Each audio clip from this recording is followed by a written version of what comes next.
ఉద్యోగి సర్వీస్‌లో ఉంటూ గాని, పదవి విరమణ చేసి పెన్షన్ పొందుతూ గాని మరణించినచో, ఆ ఉద్యోగి పెన్షనర్ కుటుంబమునకు రివైజ్డ్ పెన్షన్ రూల్స్ 1980 రూల్ 50 ప్రకారం ఆ కుటుంబ జీవనాధారం నిమిత్తం కుటుంబ పెన్షన్, ఫ్యామిలీ పెన్షన్ చెల్లిస్తారు.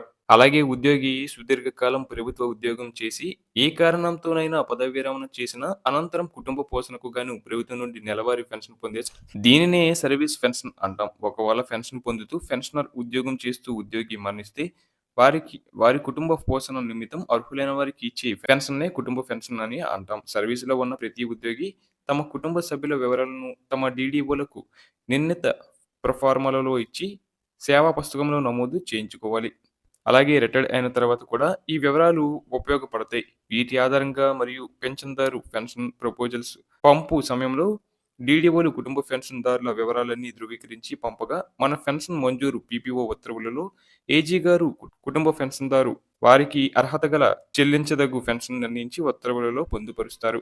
ఒకవేళ ఫ్యామిలీ పెన్షన్‌కు అర్హత గల కుటుంబ సభ్యులు వివరాలను పెన్షన్ ప్రతిపాదనలతో పంపకపోయినా రిటైర్డ్ అయిన అనంతరం పిల్లలు శారీరక, మానసిక వైకల్యాలకు గురైన రిటైర్డ్ అయ్యి చట్టబద్ధంగా వివాహం చేసుకొని పిల్లలు కలిగిన అట్టి వివరాలను rule 52A revised pension rules 1980 and ruling 3 under rule 4 of family pension rules 1964 అనుసరించి ఫారం ఎఫ్‌లో పొందుపరిచి సంబంధిత ఎస్టీఓ గారికి అందించి పీపీఓలో నమోదు చేసుకునే అవకాశం ఉంది.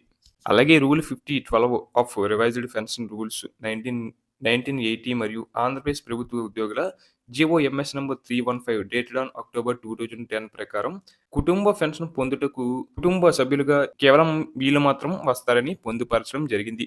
వాళ్ళలో ఉద్యోగి, పెన్షనర్, భార్య, భర్త, లీగల్లీ సెపరేటెడ్ స్పౌజ్, అలాగే కుమారులు, కుమార్తెలు, శారీరక, మానసిక వికలాంగులైన పిల్లలు, విడాకులు పొందిన కూతురు, విధవరాలైన కుమార్తె, ఈ పేర్కొన్న వారెవరు లేకపోతే తల్లిదండ్రులు.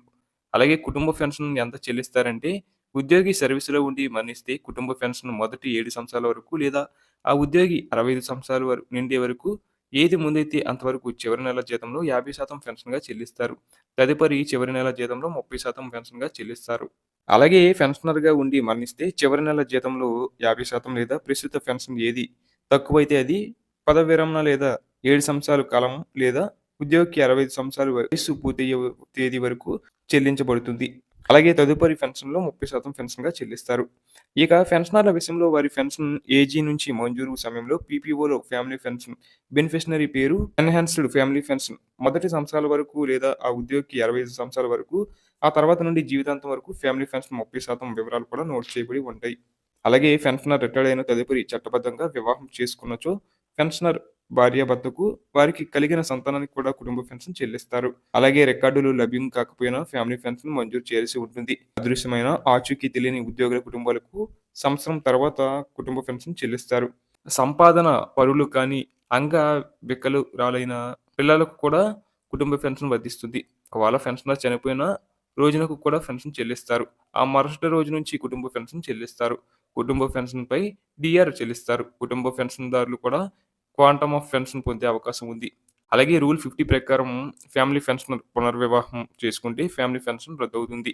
కనీసం 7 సంవత్సరాల సర్వీసు కలిగి ఉంటేనే 50% ఎన్హాన్స్డ్ ఫ్యామిలీ పెన్షన్ మంజూరు కాబడుతుంది. 7 సంవత్సరాల లోపు సర్వీస్ కలిగిన వారికి 30% నార్మల్ ఫ్యామిలీ పెన్షన్ మాత్రమే చెల్లిస్తారు.